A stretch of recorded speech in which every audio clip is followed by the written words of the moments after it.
Lo primero me presento, soy David, soy miembro de la plataforma Valladolid contra la Guerra, que está formada por más de 20 colectivos sociales y organizaciones políticas de la ciudad de Valladolid. Y bueno, en nombre de la plataforma de Valladolid contra la Guerra, lo primero, pues daros la bienvenida. Es un gusto ver esta sala prácticamente llena. Y os agradecemos vuestra presencia en un tema que consideramos que es de un interés vital en la sociedad en la que estamos. Un poco para enfocar cómo desde el país se está abordando este creciente aumento de lenguaje belicista y este tipo de propuestas. Entonces, consideramos que esta charla pues tenía un interés muy importante. Antes de empezar con la charla, sí queríamos un poco hacer un recordatorio. Habéis visto tanto un cartel a la entrada como también tenemos un cartel ahí, que es la manifestación que tenemos el próximo viernes 9 de mayo saliendo desde Plaza Zorrilla. La manifestación que lleva por nombre no a los presupuestos de guerra, no a la militarización de la economía de la sociedad. Entonces, bueno, hacemos llamamiento para que participéis en la manifestación del próximo viernes y que también lo difundéis entre vuestros colectivos y entre vuestra gente a las 8 de la tarde. Bueno, eso era como la introducción para que no se nos pase, o sea que luego al final no nos demos cuenta.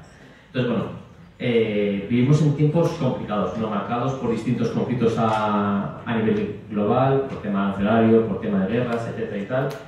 Y desde Valladolid, de la plataforma Valladolid contra la Guerra, nos preocupa profundamente la respuesta predominante que se está dando, que viene por una apuesta constante del aumento del gasto militar y la militarización de la sociedad. Cuando realmente consideramos que el principal problema que tiene la sociedad es la crisis climática, son los derechos sociales, son las condiciones laborales, etc. y no el tema de la seguridad. Y justo para tratar este tema, hemos organizado la charla de hoy que hemos llamado ¿Cómo nos afecta el plan de rearme? Y vamos a profundizar en datos como cuánto dinero se gasta realmente España en defensa y armamento, cómo se calculan estas cifras y ponerlas un poco en contexto con las cifras que tienen otros países de nuestro entorno. También cómo se está justificando este aumento del gasto militar en España. Y para ello, pues bueno, contamos con Pere Ortega, que es presidente honorífico del Centro de las, que es una asociación que lleva muchos años trabajando en la investigación y la denuncia de las dinámicas militaristas, analizando de forma rigurosa, esto es muy importante, las cifras del gasto militar en España, visibilizando su impacto real, porque es obvio que muchas cifras que nos están diciendo de gasto militar realmente no son reales o no son transparentes, y haciendo comprensible toda esta información para la ciudadanía. Pere Ortega es licenciado en Historia Contemporánea e investigador en Paz, Desarme y Economía Militar, es profesor de Economía y Conflicto en la Universidad Abierta de Cataluña, presidente honorario del Centro de Estudios por la Paz y autor de una docena de libros, entre ellos algunos que tenéis en la mesita de la entrada, por si también queréis comprarlos. Y bueno, esperamos que esta charla sea un espacio de reflexión, crítica y aprendizaje y un impulso para la acción. Entonces vamos a empezar con la charla y luego al final pues esperamos las reflexiones y las preguntas. Pues muchas gracias y doy el paso a Pere. Pues muchas gracias por haberme invitado, muy contento de estar aquí con vosotros en Valladolid, muy contento de que haya una plataforma en Valladolid, que haya una plataforma creada en Valladolid precisamente contra uno de los ámbitos que nos debería preocupar y deberíamos estar, y estamos muy preocupados por esta deriva armamentista, belicista, militarista que se ha instalado en Europa y en España y que es el preludio, podemos afirmarlo, o yo lo afirmo, vaya, de nuevos conflictos y, por qué no, de nuevas guerras, porque ese es lo que la historia nos enseña. Yo me voy a referir precisamente a este ámbito. He titulado mi charla de la guerra a la paz y el armamentismo que tenemos en Europa y en España. Bien. Esto más no me oyen. Bueno, lo voy a poner aquí. Venga, lo siento. Bien. No está al lado. Más volumen, no sé cómo será más volumen. A ver, ¿no se me oye bien? Ahora sí voy a hablar muy cerca del micrófono. Bueno, de acuerdo. Esto se inició Tras la guerra de Ucrania, tras la invasión de Ucrania en febrero de 2022, esta deriva armamentista, belicista, armamentista, se inició a partir de ahí. Se inició, no voy a hablar de la guerra de Ucrania, porque la realidad es que la guerra de Ucrania hay que censurar y condenar a Rusia por aquella invasión, porque es una invasión que rompe con la soberanía de un país reconocido por Naciones Unidas y por lo tanto una invasión que rompe y va en contra del derecho internacional y por lo tanto condenarla, pero aquí hay que recordar que aquí había mucha responsabilidad de los países de la Unión Europea y sobre todo de la OTAN, porque la guerra de Ucrania no empezó en 2022, sino que empezó en 2014, cuando tras un golpe de Estado, para algunos una revolución, la revolución del Euromaidán, o para otros golpe de Estado, porque se derrocó un gobierno elegido por las urnas. Aquel gobierno estaba presidido por Yanukovych, que era prorruso, un presidente, como se ha ido alternando en Ucrania, de presidentes prorrusos y otros presidentes prooccidentales, y que creó dentro de una división importante dentro de la población ucraniana, y que se rompió precisamente con la demanda tras la revolución de Euromaidán, ya he dicho también golpe de Estado, para algunos analistas, para otros golpe de Estado. Un presidente que había sido elegido en las urnas y reconocido mundialmente como unas elecciones democráticas, y por lo tanto golpe de Estado también. Pero el hecho es que aquella golpe de Estado provocó que unas regiones, las del Donbass y Crimea, que eran de mayoría de población prorrusa, con un 75% de la población, no estuvieran de acuerdo en que Ucrania se integrara en la OTAN y también en la Unión Europea, y por lo tanto fueron inmediatamente apoyadas por Rusia, y por lo tanto ahí se creó un conflicto que en febrero de 2022 fue guerra. Y esa guerra fue apoyada inmediatamente por los Estados Unidos y por la OTAN y por los países de la Unión Europea, y de ahí vino la amenaza de que Rusia no tenía bastante con Ucrania y que invadiría algún otro país europeo.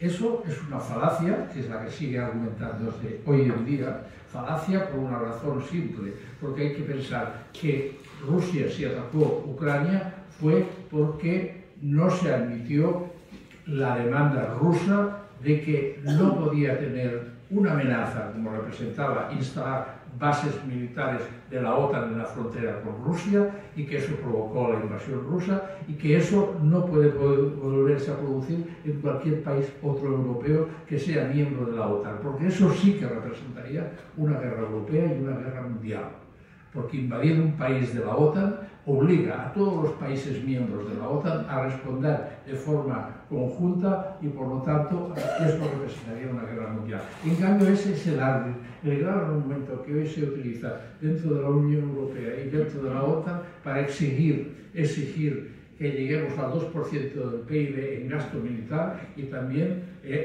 y que va más allá.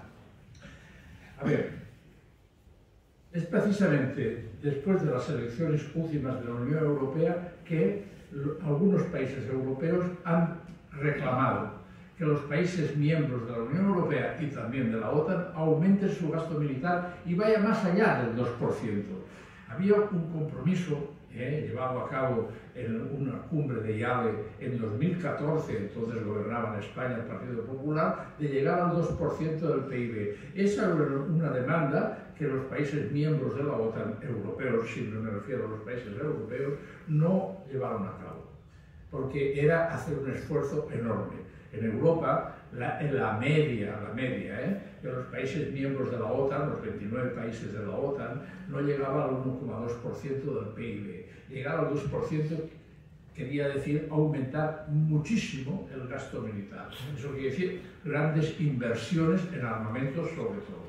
Y los países miembros fueron reacios, aunque sí que empezaron ese armamentismo. En España también empezó a ponerse en marcha grandes proyectos de armas de mucha significación, de mucho volumen, y empezó a aumentar el gasto militar. Pero bueno, en 2022, hay que decirlo, el gasto militar en España no llegaba, era escasamente el 1% del PIB. Por lo tanto, llegar al 2% quería decir exactamente doblar el gasto militar. Y por lo tanto, no se había conseguido. Pero después de la invasión de Rusia en Ucrania, en febrero de 2022, en junio, en Madrid de 2022, hubo una cumbre de la OTAN. En esa cumbre de la OTAN, en la cual todos los países miembros de la OTAN se comprometieron en llegar en 2029 al 2% del PIB. Y eso lo acató el gobierno de Pedro Sánchez. Y ahí empezó la deriva. En esa cumbre de la OTAN de junio de 2022 se llegó al compromiso de llegar al 2% del PIB en 2029, y además se calificó a Rusia como una amenaza para la seguridad en Europa, diciendo que Rusia podía invadir cualquier otro país europeo y por lo tanto los países europeos nos debíamos armar para frenar esa posible invasión. A partir de ahí, y sobre todo de las elecciones de junio de 2024, es cuando empieza esta deriva. Quiero nombrar algunas de las cuestiones que se han ido barajando estos últimos tiempos. Kaja Kallas, secretaria de Exteriores, la actual secretaria de Kallas de la Unión Europea, ha dicho que hemos de llegar a un mínimo del 3% del PIB. Cosa refrendada también para Andrius Kubilius, el nuevo secretario de Defensa. No teníamos secretario de Defensa, teníamos secretario de Exteriores, que había sido José Borrell. Y ahora es Andrius Kubilius. Y este hombre dice que hemos de llegar también al 3% del PIB. Mark Rutte, el actual secretario general de la OTAN, ha ido más lejos y ha dicho que hemos de llegar al 3,5%.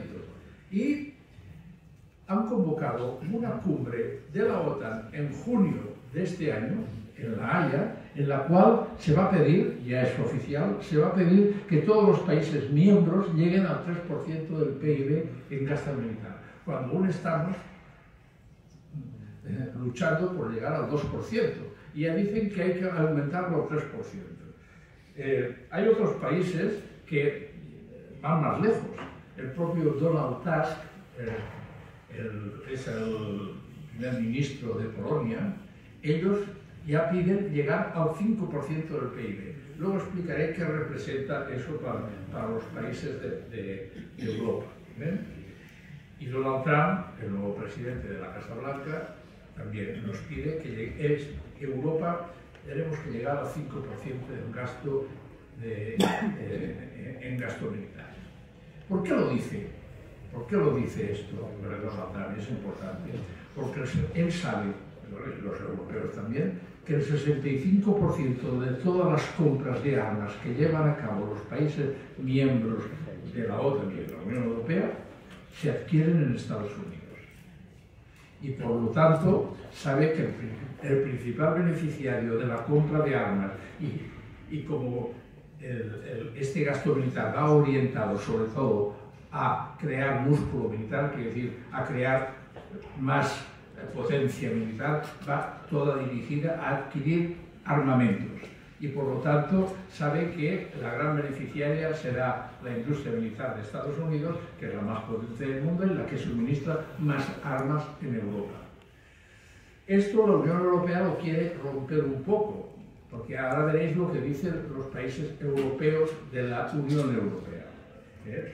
La Comisión Europea, ahora la primera secretaria, la presidenta, Ursula von der Leyen, ha dicho que también hemos de incrementar el gasto militar hasta llegar al 3,5%.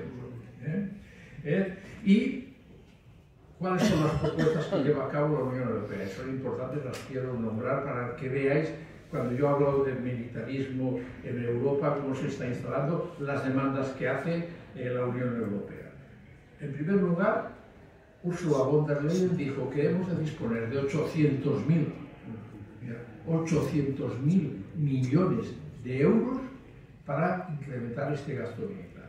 Y que la Unión Europea y los países miembros debemos hacer ese esfuerzo. Para ello propone que 150.000 millones saldrán del presupuesto de la Unión Europea destinado a lo que se llama la Next Generation. Esto eran recursos destinados a combatir los efectos contraproducentes que produjo en la economía de Europa la COVID, la pandemia de la COVID. Y de ahí se van a sacar 150.000 millones del presupuesto comunitario para destinarlos al armamentismo de los países miembros. Ahora, el resto, los 650.000 millones que se tienen que destinar a ese armamentismo, los tienen que destinar de los presupuestos propios de cada uno de los estados. Para ello, la Unión Europea propone diversas propuestas que, de alguna manera, para ayudar a que los países miembros lo puedan llevar a cabo. ¿Y qué proponen? Pues proponen que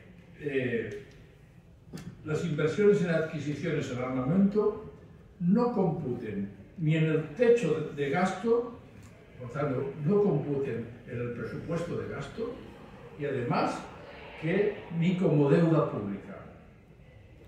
Y por último, que tampoco formen parte del déficit de los estados. Tres cuestiones que de alguna manera hemos de decir claramente que son ingeniería financiera, ingeniería contable, porque eso de alguna manera igualmente va, si es deuda pública o si produce déficit, representará deuda y que por lo tanto lo deberemos pagar entre toda la ciudadanía como intereses de la deuda. Por lo tanto, nos engañan con propuestas, hacen propuestas para que no computen en los presupuestos del Estado, pero que en realidad en la economía real funcionarán de esa manera, como deuda. Además, dice que han pedido que el Banco Industrial Europeo, presidido por una española, la exministra de Economía, Nadia Calviño, modifique sus estatutos, y ya los han modificado, para que el BEI, el Banco Industrial Europeo, pueda financiar a las industrias militares, que hasta ahora lo impedían los estatutos del banco, porque consideraba que el gasto militar en armas era un gasto que no tenía que llevar a cabo como economía productiva la Unión Europea. Pues ahora ya han modificado los estatutos para que se puedan financiar a través del Banco Industrial Europeo.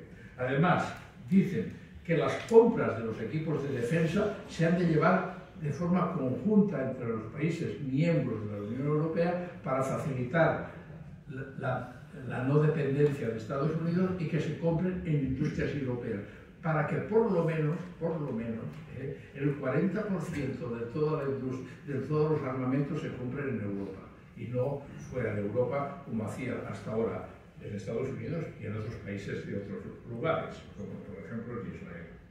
Y por último, la última propuesta que han hecho es que todas las compras de armas no tengan el impuesto del IVA, el impuesto de valor añadido. Por lo tanto, las compras de armas que lleven a cabo los estados no pagarán IVA. Todas estas propuestas son las que ha lanzado la Unión Europea para poder ayudar a los estados a que aumenten su gasto militar y lleguen a ese 2% hasta ahora comprometido antes en 2029, y ahora ya piden el 3 o 3,5% y algunos aventurados piden el 5%. Mirad cuál es el gasto. Esto es el gasto respecto al PIB de los países miembros de la OTAN en 2024. Han salido estos días estas cifras. El 2%, que es lo que estamos gastando ahora, el 2,02%, representa para los países miembros europeos, aquí no cuentan ni Canadá ni Estados Unidos, que son también miembros de la OTAN, ni Turquía, que también es miembro de la OTAN, solo los países europeos. Representan 453.000 millones de euros. Llegar al 3%, fijaros las cifras, al 4 o al 5 ya son cifras astronómicas. casi imposibles de que se lleguen a alcanzar. Pero de momento lo están pidiendo. Y están pidiendo 3. Y ha dicho que la próxima cumbre de la OTAN pedirá el 3%. Esto de alguna manera, viene a corroborar lo que predecía. De alguna manera, el Estado español, de manera sorpresiva, Pedro Sánchez, el 22 de abril pasado, de este mes, anunció que iba este año a llegar al 2%. Lo decía y lo ha prometido porque está preveyendo que al mes de junio le van a pedir que llegue al 3% y por lo tanto aumentar más. Yo ahora me voy a referir a cuestiones de España. A ver, cuando os digo que Europa dedica 453.000 millones, y esto quiere decir que es en conjunto, como potencia militar en definitiva, la segunda potencia militar del mundo, los países europeos de la OTAN, detrás de Estados Unidos, que gasta casi 1 billón de euros, 950.000 millones. Pero ¿sabéis lo que gasta Rusia? 109.000. Por lo tanto, nosotros estamos gastando 4 veces más que Rusia, y por lo tanto nos están diciendo que nos hemos de armar para defendernos de Rusia cuando nosotros ya en este momento, sin adquirir todos esos grandes armamentos, bueno, ya están adquiriéndose, que nos piden, ya somos 4 veces superiores en potencia, se supone, militar, que a Rusia. Pero en cambio nos lo piden. Y ahora voy al caso de España.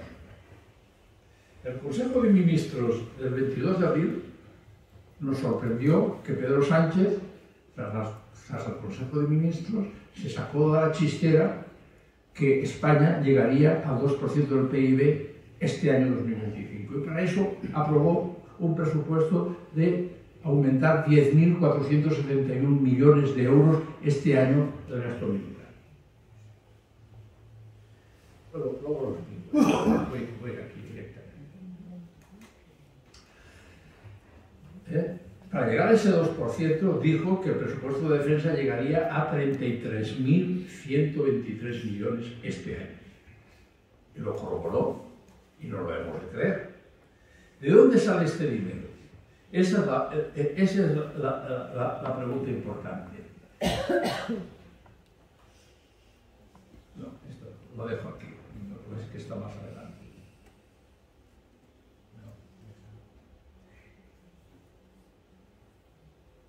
Lo dejo aquí. Bien, esto lo quiero comentar un momento, porque estos 10.471 millones se aprobaron el 22 de abril, pero anteriormente, desde el 1 de enero hasta el 22 de abril, ya habían aprobado en consejos de ministros 4.000 millones más para incrementar el gasto militar por ese compromiso de llegar al 2%. Por lo tanto, 4.000 y 10.471 que habían aprobado, la realidad es que en este momento el gobierno de España recurría a 14.000 millones de euros, para 14.500 millones de euros para llegar a ese 2% del PIB. Y además, para decir de dónde va a salir ese dinero, porque esa es la sorpresa. Porque hay que tener en cuenta que el presupuesto del Estado español está prorrogado, por lo tanto es el mismo exactamente que en 2023. En 2024 se prorrogó, en 2025 se ha vuelto a prorrogar y por lo tanto el gasto es exactamente el mismo. Y por lo tanto, para llegar a conseguir esos 14.000 millones, ¿qué ha hecho el Estado español? Bueno, explicaré los 10.000. Los otros 4.000 también los puedo explicar. Según el gobierno, 1.357 saldrán de las aportaciones de la generación de la Comunidad Europea, que aportarán que eran destinados a combatir la crisis, también en España, que contrajo la pandemia de la COVID.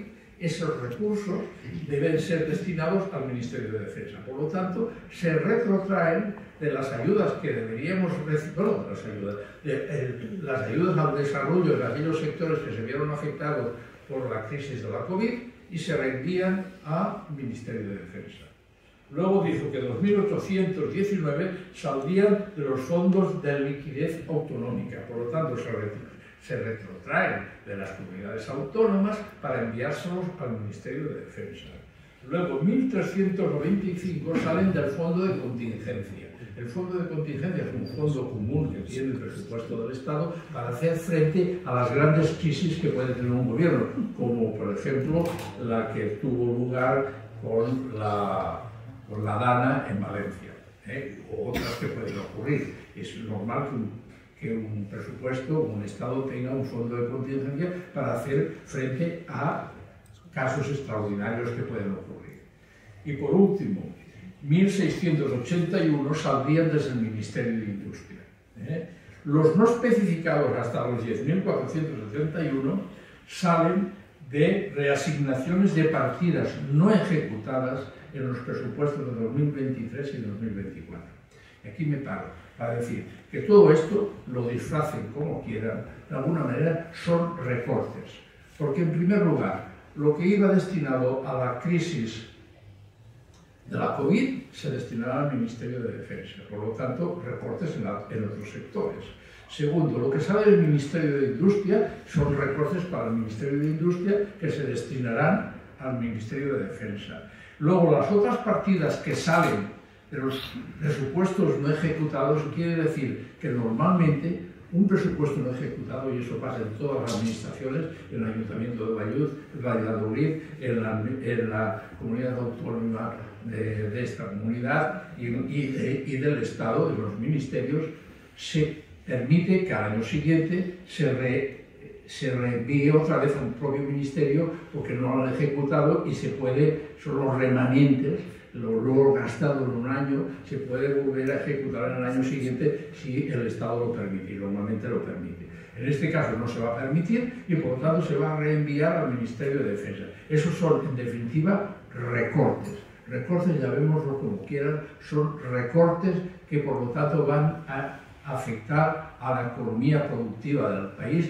y aunque Pedro Sánchez diga que no se va a tocar ni un euro en el ámbito social, por lo tanto ni en educación, ni en pensiones, ni en sanidad, ni en servicios sociales, de alguna manera va a repercutir igualmente en la economía del país, porque va a representar recortes en otros ámbitos.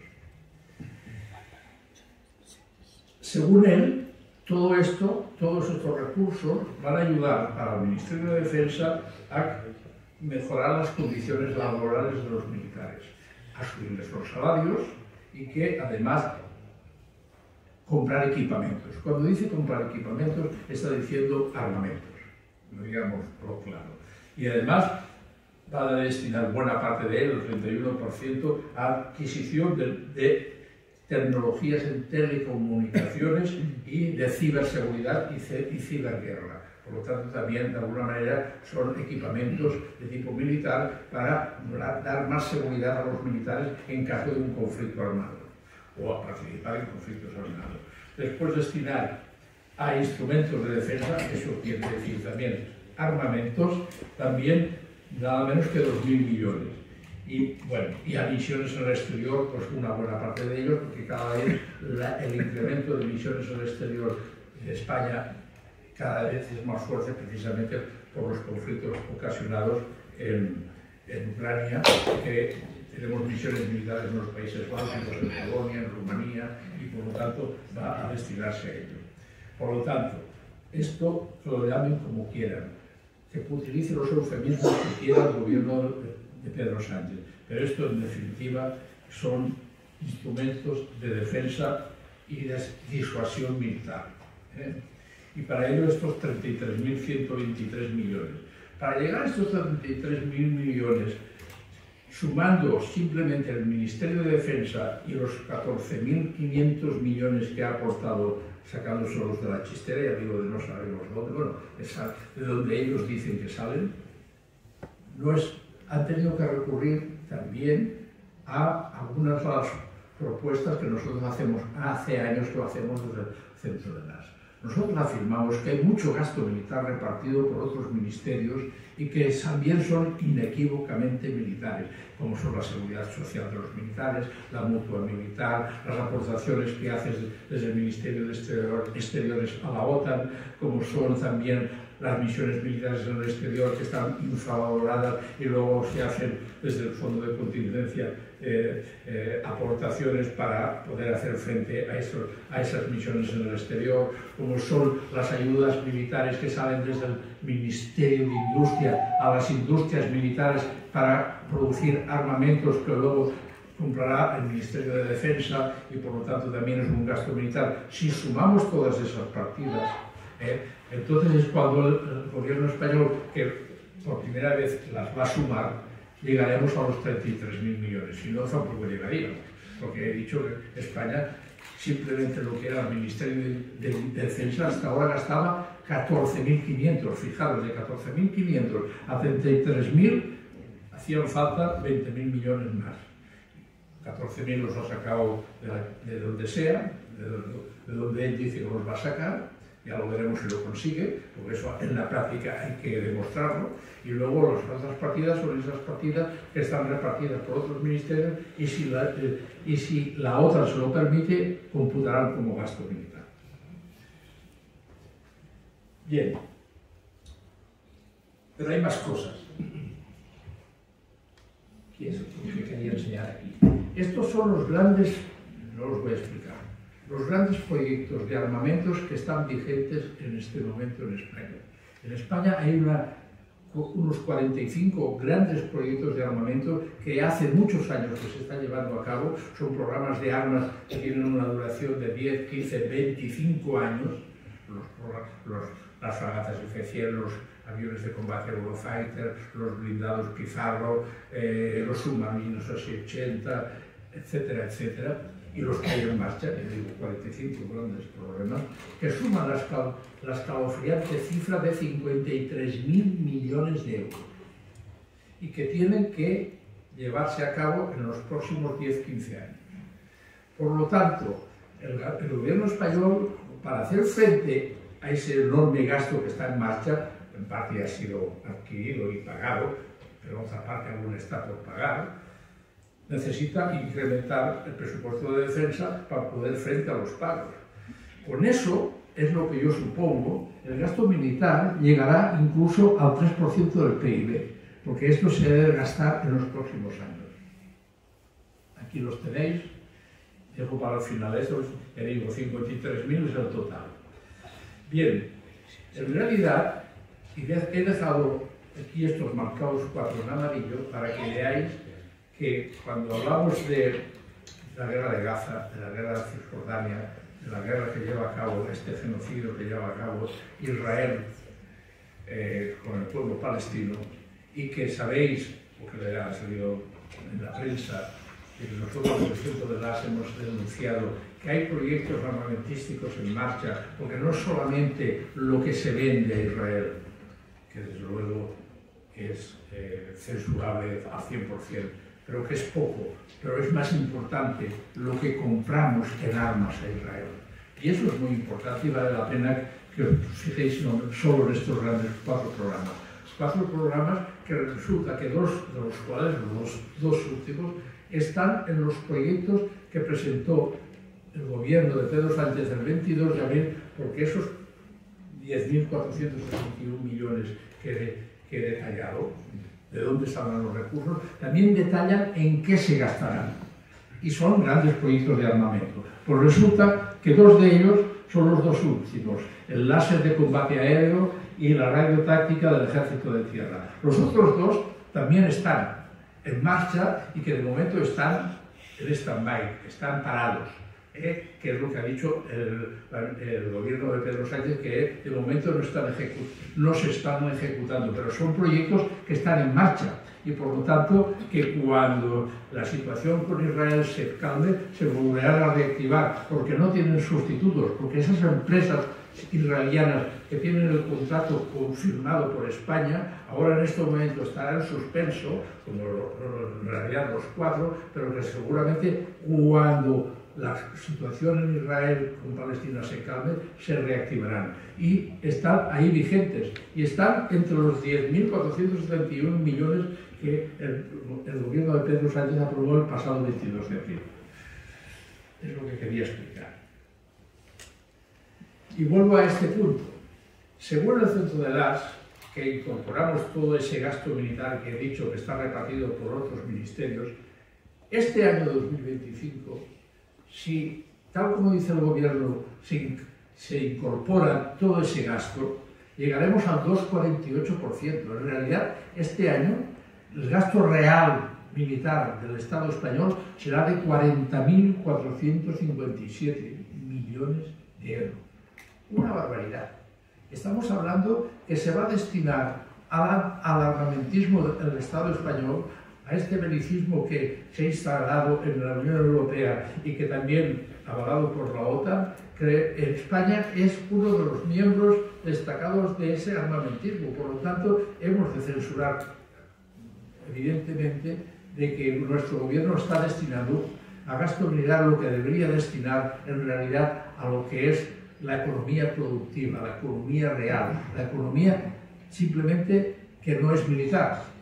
Porque está demostrado, precisamente voy a hacer una pausa aquí, está demostrado por los analistas y científicos de Estados Unidos, porque Estados Unidos es la primera potencia militar mundial, donde está la principal industria militar mundial, y muchos economistas críticos y ingenieros industriales que han estudiado estos temas en profundidad, académicos en diversas universidades, dicen dos cosas que son muy importantes. Que no es verdad que la industria militar produzca más puestos de trabajo que la industria civil. Investigaciones a fondo dicen que en el ámbito de la educación se pueden crear hasta 9 puestos de trabajo más que en la industria militar. Que en la sanidad se pueden crear hasta 5 puestos de trabajo más que en el ámbito militar. Y que la industria civil produce más puestos de trabajo 3 veces más que la industria militar. Por lo tanto, 3, 5 y 9 hablan. Por lo tanto, esto lo certifican estudios académicos en Estados Unidos, donde se destina una enorme cantidad a gasto militar, muy por encima que cualquier otro país mundial. Y por lo tanto, hay que desmontar esa teoría que argumenta nuestro propio gobierno diciendo que todo este gasto militar producirá más bienestar para la población española porque producirá más puestos de trabajo. Y después, la segunda razón, que las tecnologías que se producen en el ámbito militar luego se destinarán al ámbito civil y producirán también muchos beneficios porque se podrán explotar civilmente y por lo tanto es investigación y desarrollo en el ámbito civil que proviene del ámbito militar. Por eso hemos de destinar muchos recursos al ámbito de la investigación militar. Este también es un argumento desmontado, también por estos científicos que lo han estudiado, por el propio SIPRI, porque nos dicen, bueno, eso se tiene que demostrar. Y si bien es cierto que algún elemento se ha producido en el ámbito militar, como es el radar, como es el propio ordenador, como es algún otro elemento, no es la verdad en la mayoría de los elementos que se han producido en el ámbito civil y luego se han traspasado al ámbito militar, como es el transistor, como es la cuestión nuclear, la energía nuclear surge del ámbito civil para luego ser explotada para hacer armas nucleares, o como es también el chip, el microchip, como es la propia Internet, como es tantos otros elementos que se han producido en el ámbito civil para luego ser explotados por el ámbito, y a veces secuestrados y todos, y hasta que no lo han sacado todo el ámbito que han deseado, por lo tanto no han tenido explotación en el ámbito civil. Y además hay un tercer argumento, y este lo añado yo, que es, después de la Segunda Guerra Mundial, hubo dos países, los perdedores, Japón y Alemania, que fueron condenados a no tener ejército y a no tener, por tanto, industria militar. No podían producir armas, porque si no tenían ejército, ¿para qué querían tener industria militar? Y por lo tanto, tampoco tenían I+D, investigación y desarrollo en armas.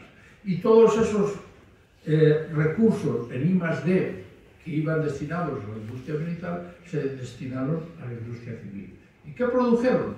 Lo que se llama el milagro alemán y el milagro japonés, que en 10 años, después de la Segunda Guerra Mundial, se produjo el milagro que desarrollaron sus economías muy por encima de cualquier otra economía mundial.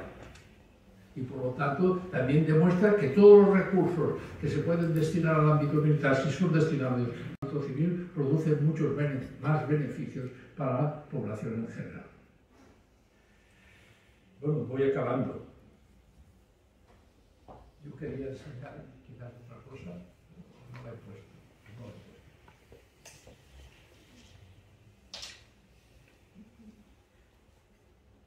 Lo dejo aquí. Pero hay más cosas. ¿Qué pasará en el presupuesto del año 2026?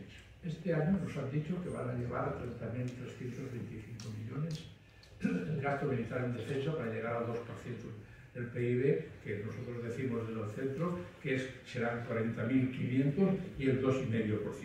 Pero es que el año que viene va a ser imposible volver a tener presupuesto, porque este gobierno es muy débil, tiene una posición muy fuerte, tanto interna como de sus aliados, que no le van a aprobar otra vez un presupuesto el año que viene, por lo tanto va a volver a prorrogarse. Por lo tanto, el gobierno y Pedro Sánchez tendrá que volver a sacarse de la chistera nuevamente esos 14.000, ¿por qué no 15.000 o 16.000 millones para llegar al 2%? Pero hay que pensar que el PIB también subirá el año 2026, como ha subido este año 2025. Y por lo tanto podrá subir en 2026 y por lo tanto habrá que hacer más aportaciones al Ministerio de Defensa para poder alcanzar esas cifras astronómicas a las cuales quiere llegar el gobierno español. Bueno, pues en esa situación estamos y considerando, ya lo he dicho, lo que puede ocurrir en el mes de junio en la cumbre de la Haya de la OTAN, que nos van a pedir llegar al 3%, entonces estamos ante una dinámica perversa, terriblemente perversa. El gasto militar se convierte en el gran elemento que nos van a vender como es para ayudar al desarrollo del Estado español, porque tenemos compromisos con la OTAN y también con Estados Unidos de que hemos de hacer frente a una amenaza hipotética de un país que se llama Rusia y por lo tanto es el camino contrario que aconseja el pacifismo y la paz. Por eso he titulado el título de la guerra a la paz. ¿Cómo se hacen las paces? Muy sencillo. Lo sabemos desde antiguo, dialogando. ¿Cómo acabamos con la Guerra Fría en 1991 a través de uno de los grandes políticos que se dio cuenta de que era la barbaridad seguir teniendo los arsenales llenos de bombas atómicas y teniendo las estanterías de sus comercios vacías, y que se llamaba Mikhail Gorbachev? Pues hizo una propuesta: hablemos de desarme y por lo tanto busquemos equilibrios en el ámbito militar que permitan un mínimo común denominador para que gastemos menos en defensa y no nos sintamos amenazados los unos por los otros. Y algo que también aconseja a Naciones Unidas, que es a través del diálogo buscar unos mínimos que eviten que tengamos enemigos en las fronteras.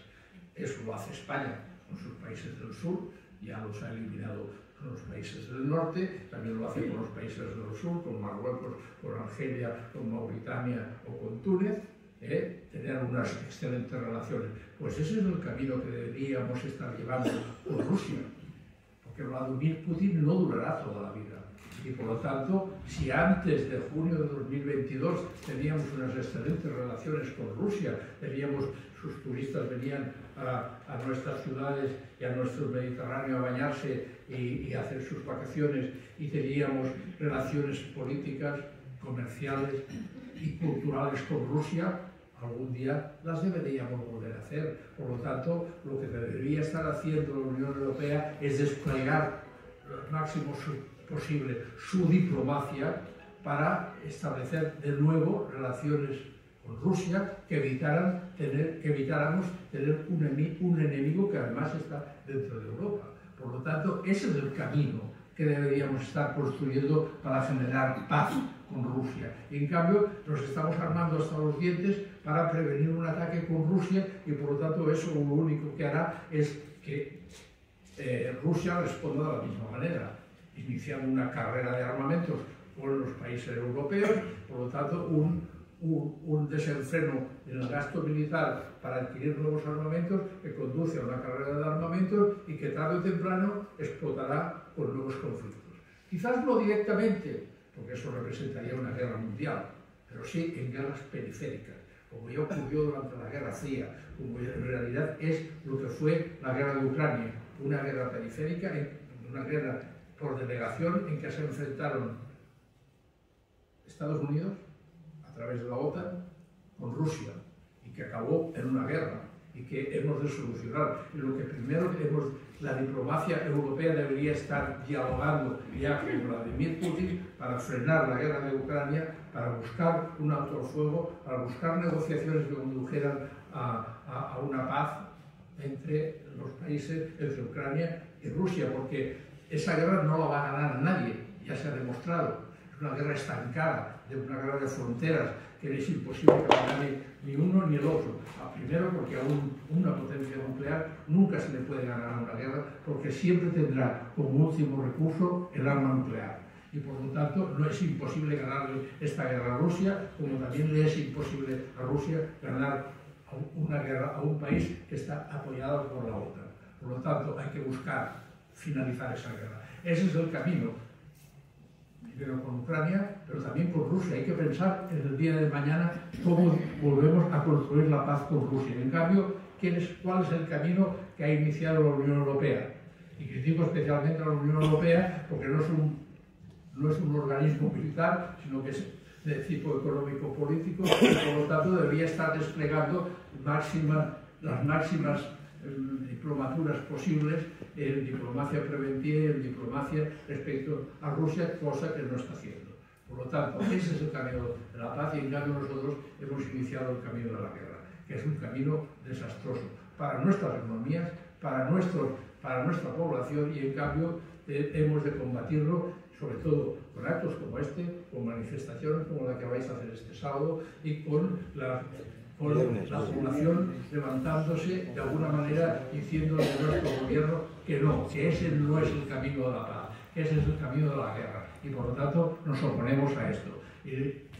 Y tened en cuenta que esto mismo que estáis haciendo aquí en Valladolid lo están haciendo en otras ciudades, lo están haciendo en Madrid, lo están haciendo en Barcelona y supongo que en otras ciudades de España. Y que de alguna manera también partidos políticos de izquierdas que nos están apoyando y que van a decirle a nuestro gobierno que no, que ese no es el camino. Lo dejo aquí. Gracias.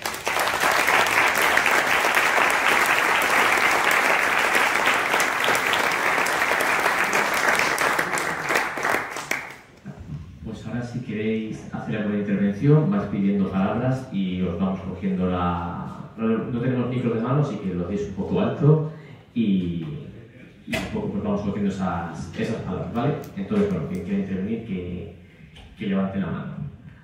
Pues empezamos por ahí. Bien, dale. Gracias por su charla.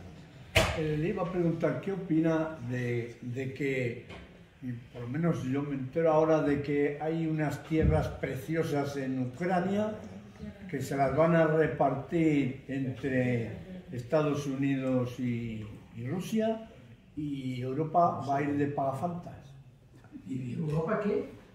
Que vamos a ir de pagafantas. No sé si me explico.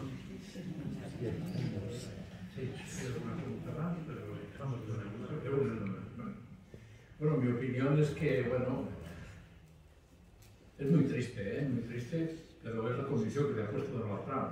Donald Trump, desde la llegada a la Casa Blanca como presidente de Estados Unidos, es un personaje de lo más inclasificable, aunque forma parte de toda esa oleaje neofascista que yo llamo, que está instaurado el neofascista porque tiene muchos rasgos comunes con el fascismo de los años 30 en Europa, que también se extendió en muchos países, y que, bueno, y que busca, sobre todo en el contrario, que siempre es el emigrante la causa principal de su nacionalismo extremo, y que también, además, en el caso de Donald Trump, tiene ínfulas de un nuevo hegemonismo mundial a través de Estados Unidos. Tiene miedo porque lo estaba perdiendo Estados Unidos, lo estaba perdiendo por el aumento de China y de los otros BRICS, y por lo tanto, para hacer frente a eso, pues ha lanzado esa ofensiva mundial contra China también.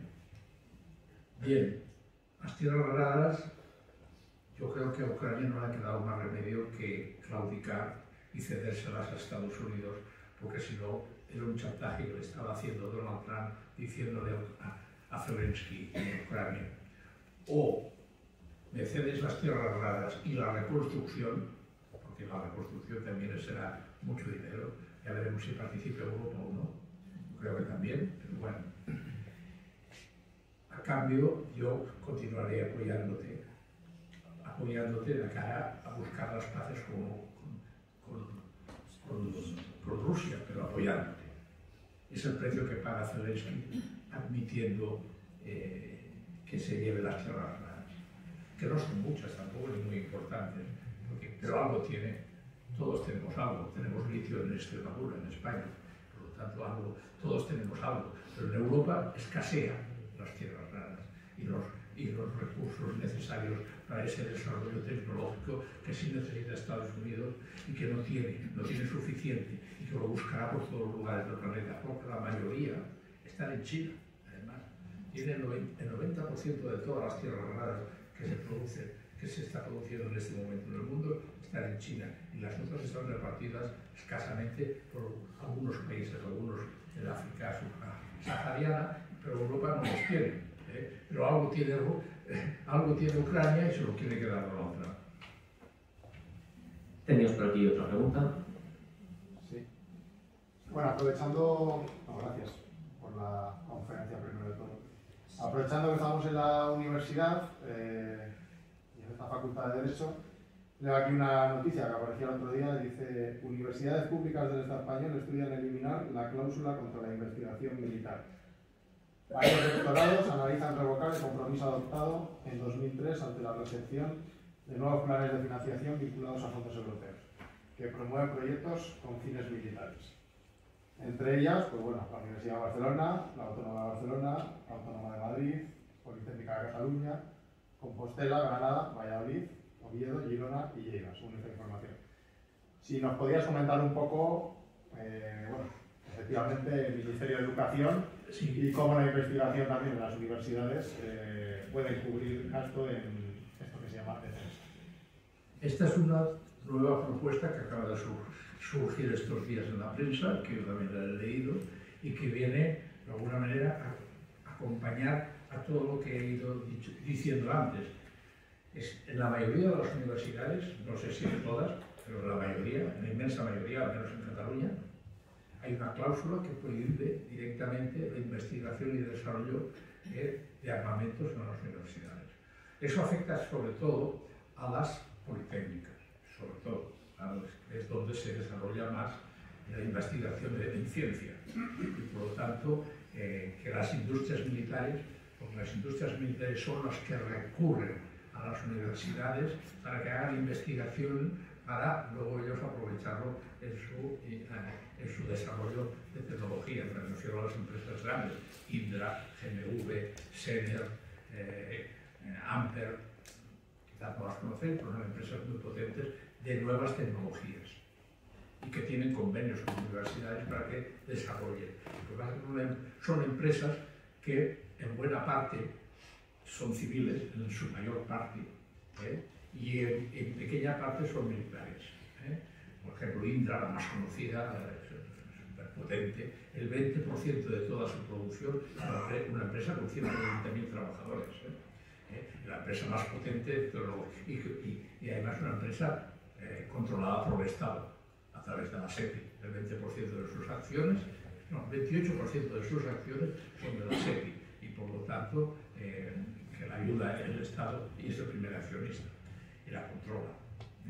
Bien, pues estas industrias tienen convenios con las universidades. Lo que pasa es que como en su mayor parte son civiles, Indra, la más importante, el 80%, el 80% de su producción es civil, pero un 20% es militar. Todos esos programas que he enseñado yo antes rápidamente, la mayoría de ellos, las tecnologías en electrónica son aportadas por Indra. Ni un misil, ni un sistema de tiro, ni un sistema de vuelo funciona sin Indra. Por lo tanto, un misil no llega a su destino, una balística no llega a su destino, un mortero no llega a su destino, sin la logística que aporta electrónica de Indra. Por lo tanto, hay que denunciarlo y lo denunciamos. Esto fue motivo de una campaña hace años de la cual había, digamos, objeción de conciencia en las universidades a investigar en el ámbito militar. Pero es que además, ya lo he dicho, hay una cláusula que prohíbe en la mayoría de las universidades investigar para el ámbito militar. Y ahora es lo que el gobierno, el Ministerio de Educación, pretende romper, para que las universidades también colaboren en la investigación en el ámbito militar. Y a lo cual espero que las universidades, la de Valladolid también, se opongan. Espero y deseo. ¿Tenías otra pregunta por aquí? Sí. Bueno, en primer lugar, gracias por la charla que nos has dado, la bonita. Y en segundo lugar, no cabe duda que si esta charla lo habían oído mucha gente del pueblo, de España y del mundo en general, yo creo, pues estarían de acuerdo que la paz es lo importante y que la guerra no. Pero, y en ese sentido, pues cada semana hay protestas, manifestaciones, aquí, allá, en muchas partes. Pero quedan, yo creo, un poco que en el vacío. Ya, se protesta, se dice que no, pero no llega la voz a donde yo creo que tendría que llegar. ¿Qué habría que hacer para que llegara al ministerio o al lugar correspondiente para que tuviese más efecto?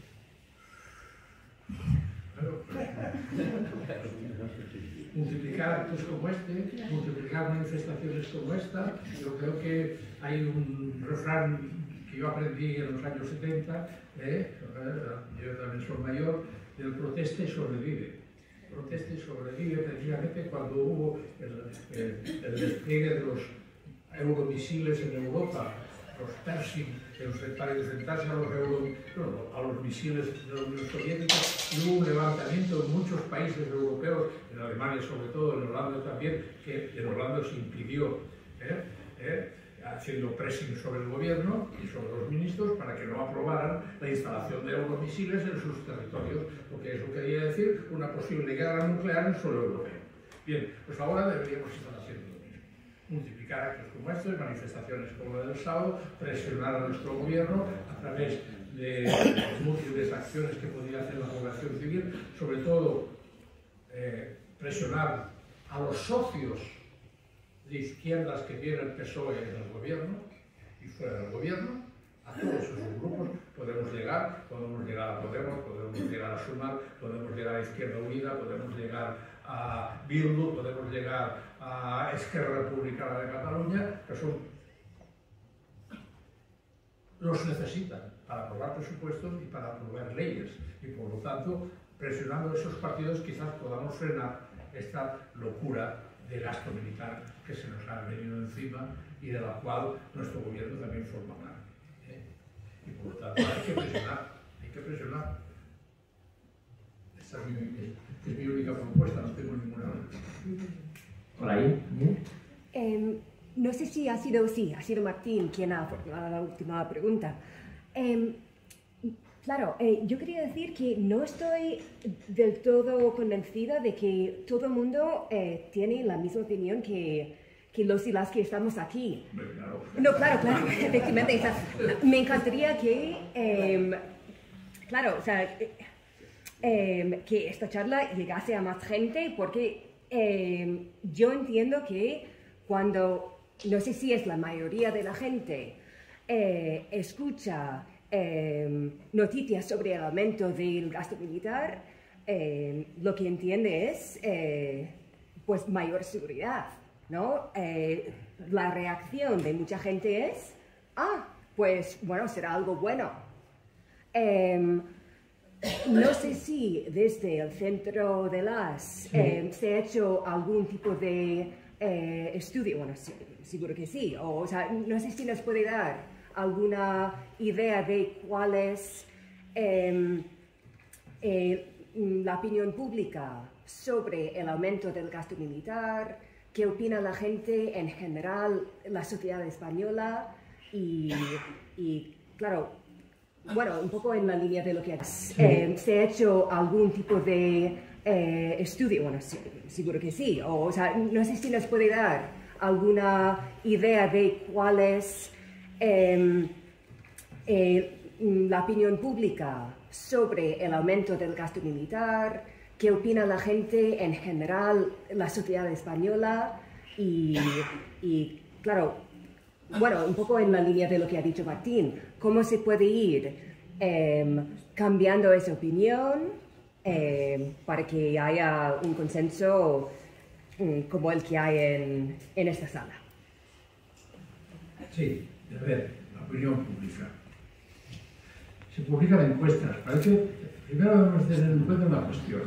Los medios de comunicación de masas, ¿no? Los medios de descomunicación de masas los controla la hegemonía que gobierna. Que gobierna, y no solo el gobierno, sino los poderes fácticos, o antes llamados poderes fácticos, es decir, las élites económicas que controlan la realidad del país. Están en sus manos. Los grandes medios de comunicación están en sus manos. Luego está la presión del gobierno, que también controla medios públicos de comunicación y por lo tanto crean opinión y por lo tanto condiciona la opinión pública en mucho. Nosotros, cuando digo nosotros me refiero a las gentes alternativas, de izquierdas, por decirlo de alguna manera, solo tenemos medios alternativos. Y en los medios alternativos, que ciertamente somos muchos los que los leemos, pero claro que son minoritarios. Pero existen, diario.es, Público, El Salto, incluso la Marea Televisión, la red Pablo Iglesias, no sé qué, no sé cuál. Tenemos medios alternativos, pero pequeños. Por lo tanto, nuestra influencia es menor. En parte eso. Después también, hoy salió una encuesta. No es del todo cierto que la mayoría de la población esté a favor. Si la pregunta, depende de cómo hagas las preguntas. Si le dices que a la mayoría de la población si se siente amenazado por una invasión extranjera en el Estado español, yo creo que la mayoría diría que no. Alguno de la sala, bueno, claro, en esta sala, más o menos, convocamos con las alternativas, se siente amenazado por una invasión militar extranjera, pero en cambio es por eso que nos estamos armando. Porque nos están diciendo que Rusia invadirá un país europeo. Claro, la misma percepción no lo tienen los países bálticos y Polonia que la que tiene España, o Italia, o Portugal, que estamos a 4.000 kilómetros de distancia de Rusia. Bueno, pero lo cierto es que aquí yo no creo que la mayoría de la población no tiene sensación de inseguridad, al menos de un ataque militar extranjero. Invasión, no. Por lo tanto, depende de cómo hagas la pregunta. Lo que ocurre, que es verdad, que el gobierno utiliza mucho, ya lo has dicho, mezcla seguridad con defensa. Ellos hablan de seguridad, pero la seguridad que percibe la población en general tiene algo que ver con lo militar. Bueno, algunos no diré que no, pero yo diría que la mayoría de la población, la seguridad para ellos quiere decir seguridad en el trabajo, seguridad en tener vivienda, tener trabajo, tener educación, tener sanidad, tener servicios sociales cubiertos y de categoría. Cuando digo de categoría, que sean lo más eficientes posibles. Esa es la verdadera seguridad que percibe la población en general. O si tú le das a escoger a la población en general cuál es la seguridad para ti como persona, y te dirá estas cosas, no te dirá la seguridad militar, porque no percibe que haya una invasión, un ataque exterior, no lo percibe nadie. Es verdad que ahora nos han hecho creer que Rusia nos amenaza, es verdad, yo no lo voy a negar, Y por lo tanto eso ha cuajado y hay mucha gente de la opinión pública que no hay que estar preparados ante la posible invasión de Rusia a Europa o ataque a Europa. Y yo no lo negaré, pero el hecho es que en la práctica nos está mezclando seguridad con defensa, cuando la seguridad es un ámbito diferente, que tiene ámbitos que tienen que ver con la defensa militar. Porque decía, bueno, es que un Estado ha de salvaguardar sus fronteras, sus instalaciones, a su propia población, y por eso necesita un ejército. Yo no diría ahora que no, aunque preferiría que no tuviéramos, pero bueno, mientras la situación sea esta, hay que buscar lo que he explicado antes, buscar equilibrios en el ámbito militar entre países para que no se sientan amenazados los unos por los otros. Equilibrio quiere decir buscar buenas relaciones, además, en lo económico, en lo cultural y en lo diplomático, para no tener sensación de que nos vamos a crear conflictos de tipo militar por otros países. Ese es el camino. Por lo tanto, ahora estamos en el camino contrario, pero hay que diferenciar entre seguridad y defensa, eso en primer lugar. Eso me parece fundamental. Pero en cambio el gobierno lo mezcla. Continuamente Pedro Sánchez ha hablado de seguridad cibernética, seguridad, hemos de estar preparados para posibles conflictos de ataques piratas, o sea, de ciberguerra. Pero el apagón del otro día, en el primer momento se especuló que había sido un ciberataque, en primer momento. Por lo tanto, hay que buscar la seguridad en ese ámbito. Yo no diría que no, pero es que eso no tiene que ver con lo militar. Claro, es verdad que podría venir un ataque de Rusia, un ciberataque de Rusia y provocar un apagón. Bueno, pero eso tiene que ver con la seguridad de las personas que decía antes. Por lo tanto, nos hemos de preparar ¿para qué? ¿La seguridad de qué? Pues de pandemias como la COVID, de danas como la de Valencia, de apagones como la de hace una semana. A eso nos hemos... Esa es la verdadera seguridad que pide la población. A eso hemos de dedicar más recursos. Y también la cuestión climática, la cuestión del cambio climático. Esa es la gran amenaza. Y que se habla poco, porque la gran amenaza de la supervivencia humana que en este momento tenemos en la humanidad, en el planeta Tierra, viene precisamente del cambio climático, que puede provocar millones, hablamos de bueno, el panel de científicos de la ONU habla de la posible desaparición de miles de millones de personas si no cambiamos nuestros hábitos en el consumo, si no conseguimos que no supere el 2% de emisiones de CO2 a la atmósfera en 2030, de aquí 5 años. Esa es la verdadera seguridad que necesitamos, a la cual nuestro gobierno no hace frente, y en cambio se va por lo militar. ¿Cuál es el presupuesto que se ha destinado este año, en el presupuesto del 2025, para paliar la demanda más fuerte que tiene la población española, que es la de la vivienda? O al menos, no sé si en Valladolid, si lo es también, pero en Cataluña y en Madrid y en Málaga lo es. Creo que 1.300 millones. 1.300 millones. Dedicaremos 30.300 a defensa. 1.300. Y bueno, se ha sacado de la manga 10.471 millones, lo que le diré, 10.000, no sé de memoria, 10.471 millones hace una semana, el 22 de abril, y cuánto destinará a paliar la principal crisis que en este momento padece el país, la de la vivienda. 1.300. Esa es la seguridad que necesitamos, no la militar. Quería hacer también una pregunta. Cuando estamos hablando siempre del aumento del gasto militar, es por la cosa que hemos comentado, por este miedo que tenemos a una invasión, pero también se vende por el tema de la generación de puestos de trabajo. ¿No? Principalmente esto se ha hablado mucho en Alemania, yo creo que directamente ellos llevan el programa electoral. Los millones que hemos visto de estos 14.000 millones de euros, claro, son para ejecutar en 2025. Y empresas realmente que tengan la capacidad para desarrollar un aumento militar, que principalmente en España, son muy reducidas. Hemos dicho Indra, hemos dicho GMV, que es una empresa principalmente aeroespacial que colabora con la NASA. Pero claro, no da tiempo de desarrollar una industria armamentística en 6 meses que nos quedan de. Entonces, no sé si hay algún estudio que diga algo más realista cuál puede ser el número de puestos de trabajo que se genera, porque yo he escuchado unas cifras que para mí, o sea, no se aterrizan a la realidad concreta, puesto que nos quedan 6 meses para gastar estos 14.000 millones de euros.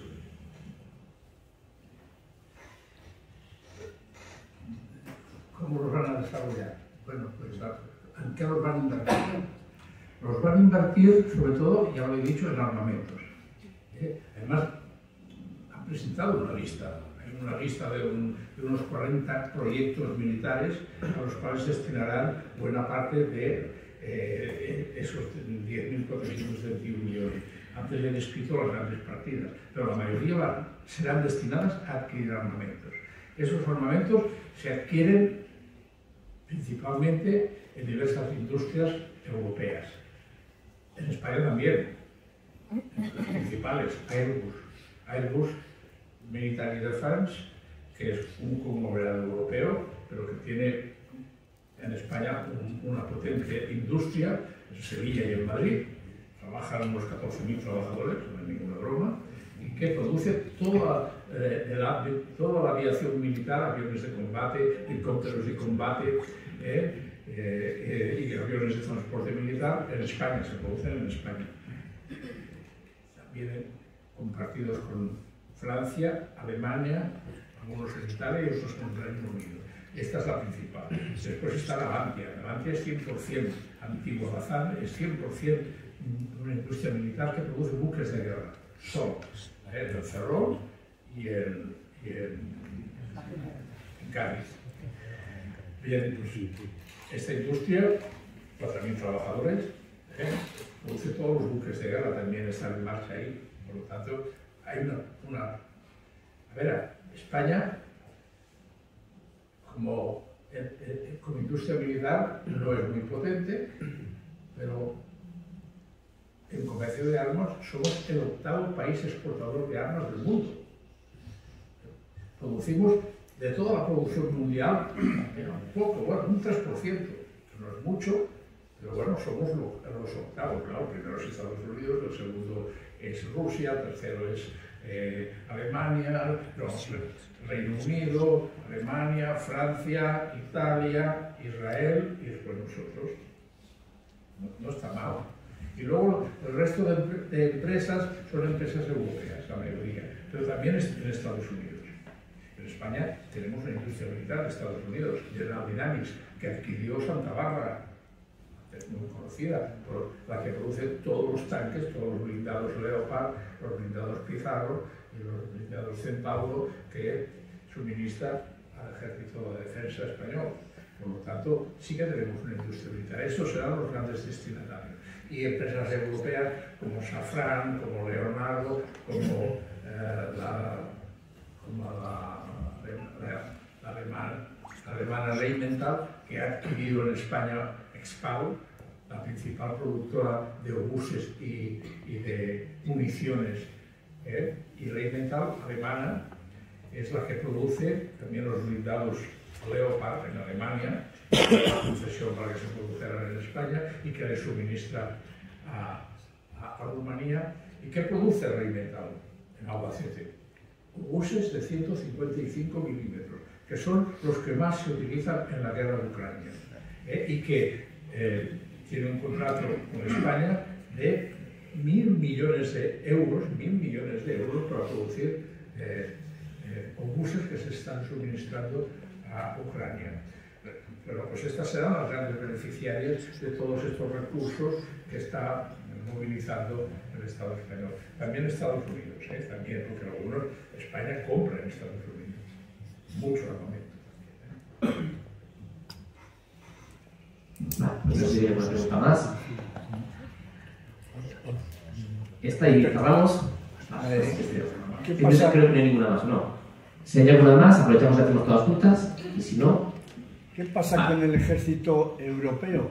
Vamos a ver, yo no entiendo si se pretende hacer, como decía, el ejército europeo, ¿no sería lo más lógico que todos los países fueran al Parlamento Europeo y decir, bueno, si vamos a hacer un proyecto del ejército europeo, vamos a ver qué ponemos cada uno, no que de irnos armando cada vecino con trastos de estos, sino para hacer el ejército europeo, que dudo mucho que la OTAN lo deje hacer, claro, porque decían que así se desvincularíamos de la OTAN, pero lo dudo mucho. ¿Qué opinas? Ya que hablamos del ejército europeo, una parte de estos recursos que he hablado del gobierno español van a ser destinados a incrementar el número de las fuerzas armadas en España.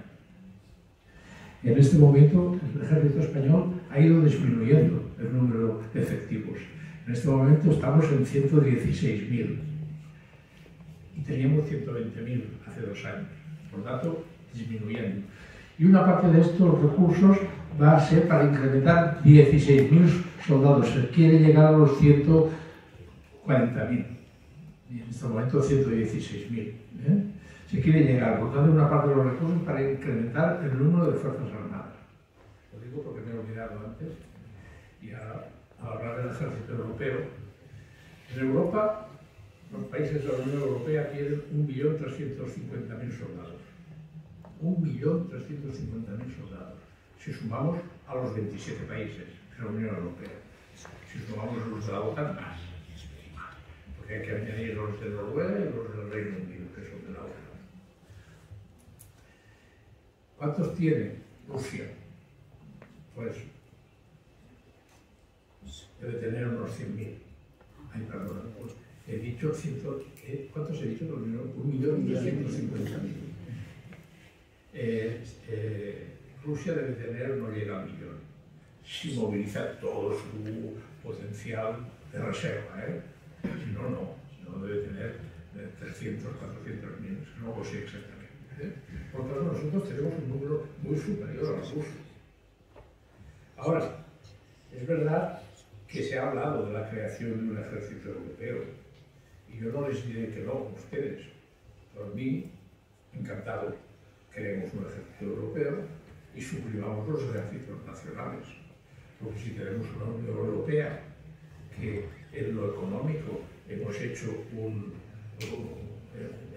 hemos desarrollado no solo lo económico, en lo comercial económico, hemos desarrollado la posibilidad de tener un mercado común y una comunidad europea económica, hagámoslo también, sobre todo en lo social, que no se ha hecho, pero también en lo político.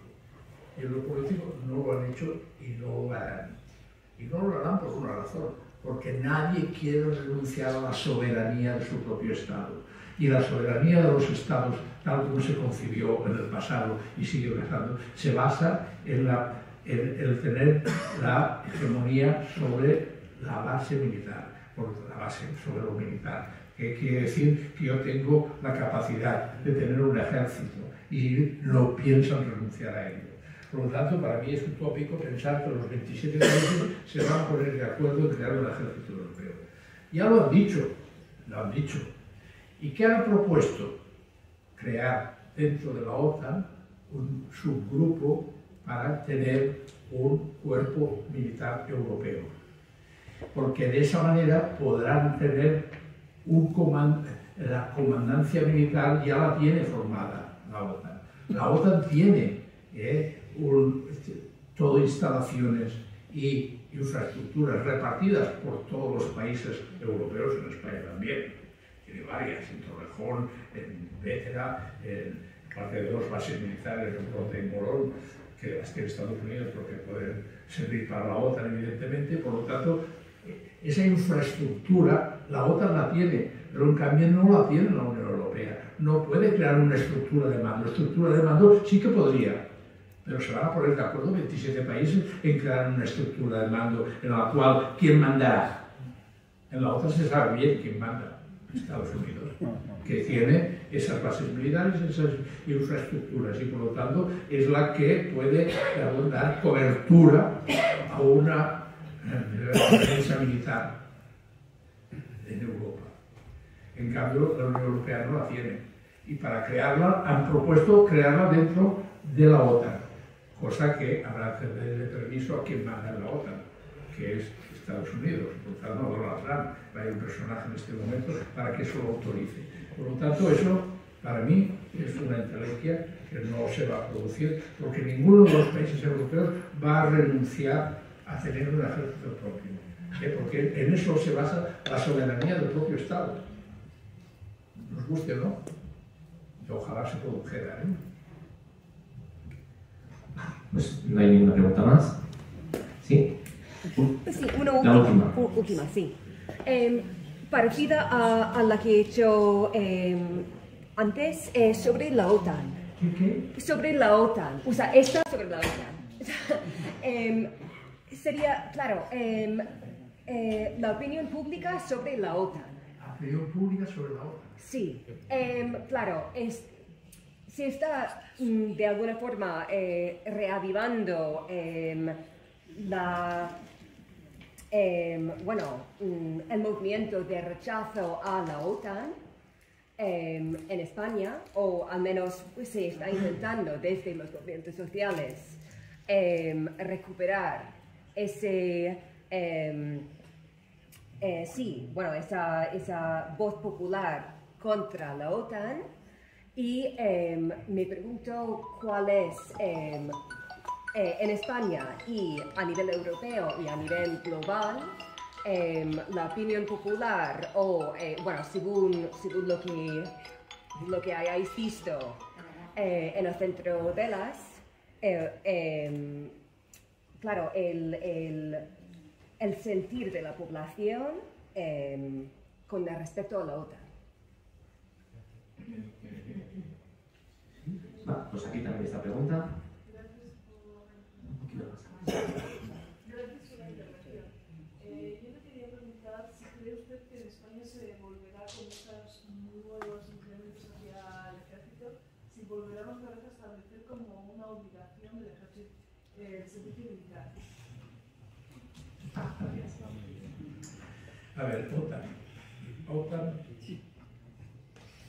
A ver, a estas alturas, supongo, no lo sé, en esta sala todos tienen la misma opinión, la OTAN es el brazo armado de Estados Unidos, por lo tanto el brazo armado del capitalismo global a través de Estados Unidos para ejercer de alguna manera el dominio hegemónico prácticamente en el mundo, que es la principal estructura militar mundial multilateral que existe.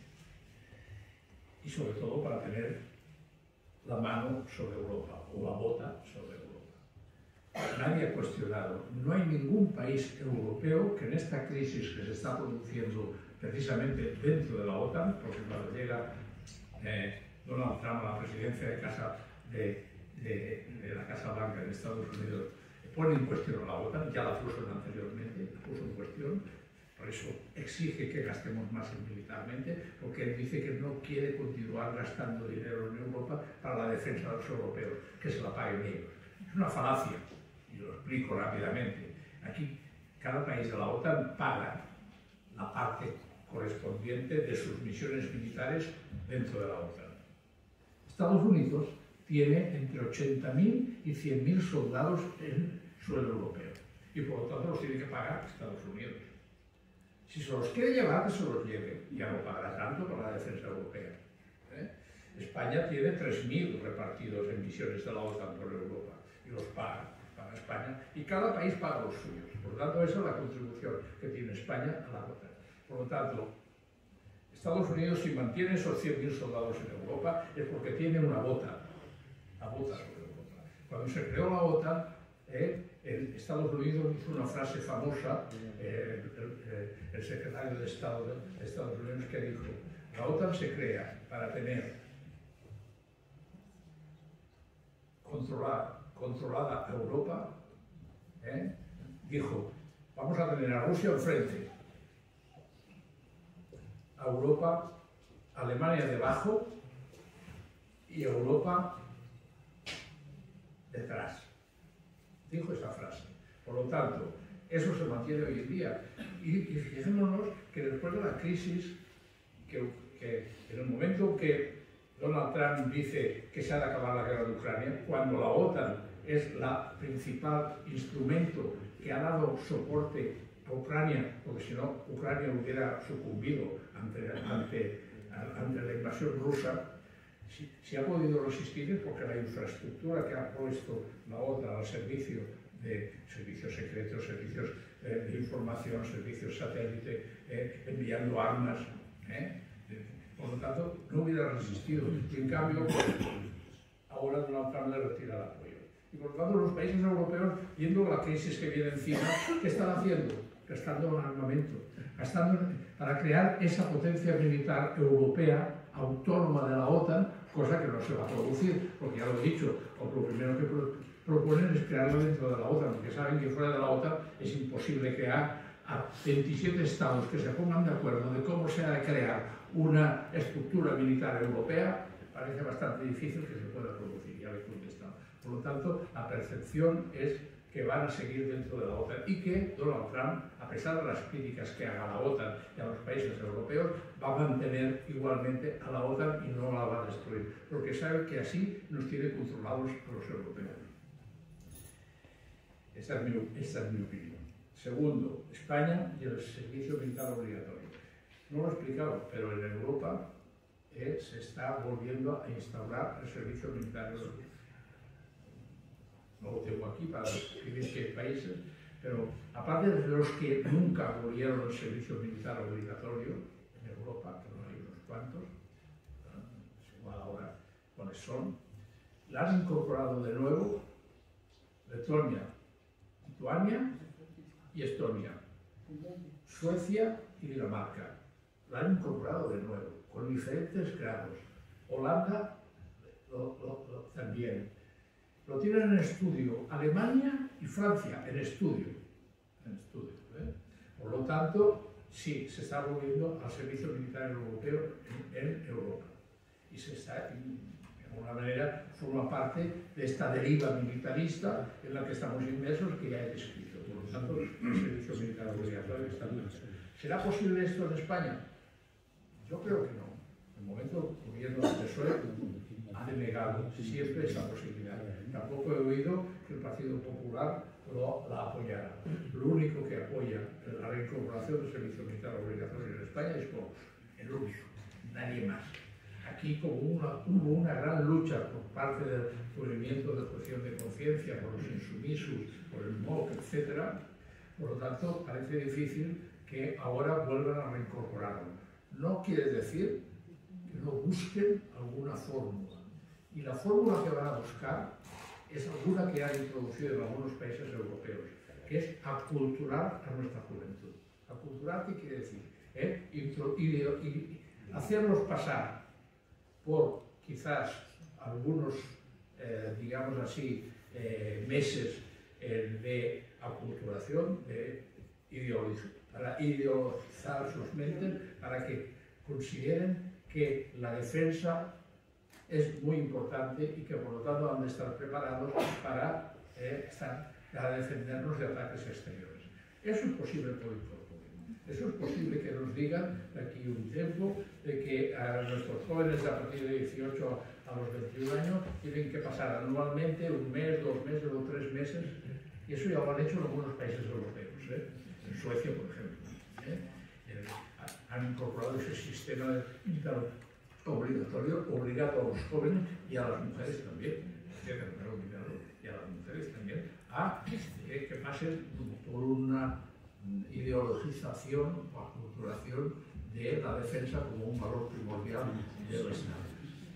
Eso es lo que podemos hacer.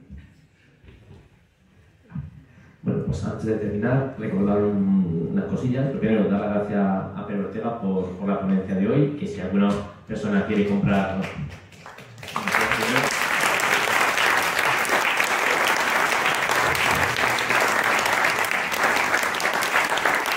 que tenemos justamente ahí alta algún libro suyo, pues si alguien quiere comprar y se lo quiere llevar firmado, pues es el momento. Luego recordad que también tenemos una hucha de donativos a la entrada, justamente allí en Castridada, para sufragar los gastos de las actividades que estamos haciendo. Entonces si alguien quiere hacer alguna aportación, pues ahí tenemos la hucha. Recordad El viernes 9 tenemos la manifestación, que tenemos aquí puestos los carteles, pero bueno, recordad que a las 8 de la tarde, desde el Plaza de Zorrilla. Y para despedirme, pues bueno, voy a citar una frase del Centro de las que nos ponía que la paz y la seguridad duradera no se construyen con armas, sino a través de la cooperación internacional, la justicia global y la inversión en bienestar social y ambiental. Muchas gracias.